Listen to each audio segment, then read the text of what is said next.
Training in the winter is really important, no matter what the weather.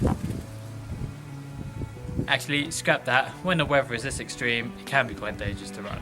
So when you're racing, you're probably thinking, why is my competitor so far ahead of me? It's probably because they have actually done the training throughout the winter. So while you're sitting there in your warm, comfy house, sipping on your cup of tea, watching your favourite soaps, your competitor is going to be outside, training their ass off, rain, snow, shine, thunder. You just got to think of that and get out there.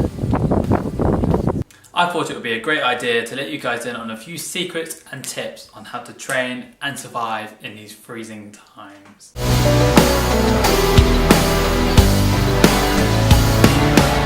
Tip number 1, layer up. You want your body to be warm when you're running, and don't be afraid to put on more layers than you need. You can always take them off, wrap them around your waist, put them in your shorts. For me, what I find best is investing in a really good base layer to wear as your first layer, a technical running top over the top of that, and then either a cotton t-shirt or another technical top. And if it's really cold, I'll grab one of my sweatshirts, chuck that over the top, and then over the top of that, I'll wear a reflective jacket, a high-vis jacket. Also, keep your extremities warm. Get some good pair of gloves, good pair of waterproof socks, so the snow and the rain and the ice don't get in them. There's nothing worse than running with really cold feet. They start to get numb, you feel pain every single step you take. Just keep in mind, if you're running later in the day, to make sure that your top layer is highly visible. The amount of drivers that have beeped at me, shouted at me for not having a high vis on, so just make sure you have a really good high vis on top. You can get them leg straps that are on your legs that are high vis.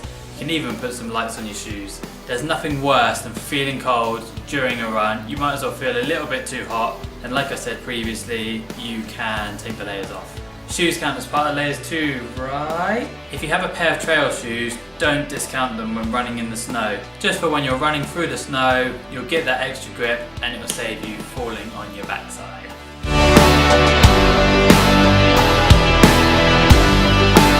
Number 2. Utilise a treadmill. A lot of us do not want to go outside in this dreary, cold, snowy weather.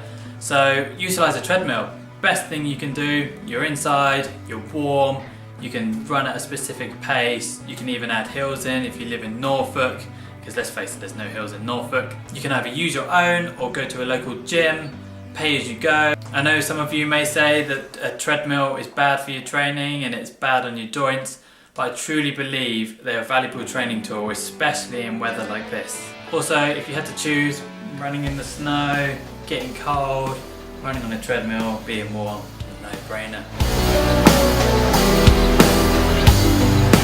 Number 3, watch your stride.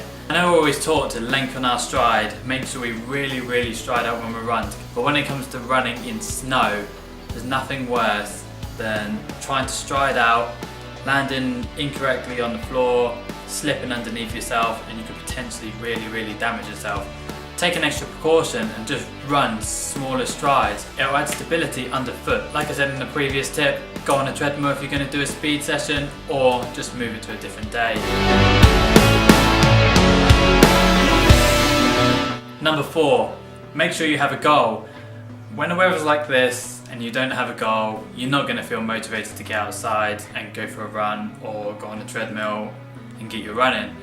So make sure you have a goal in mind that you want to work towards, whether that's your first marathon, you've got a time to hit for a 10k, or just to finish a race, just to finish any distance race. If you don't have a goal, enter a race, target a time, target to finish. I hope you guys can take these tips away and utilise them to your own benefit. Stay safe out there, don't risk the bad weather, especially if you have a niggling injury, because you could potentially make it worse. Train smart and enjoy the cold. Hope you enjoyed the video. Don't forget to click the like button and the subscribe button. Remember, I post every single Sunday, so you'll get another video like this in a week's time. Speak to you all very soon, and thank you for watching.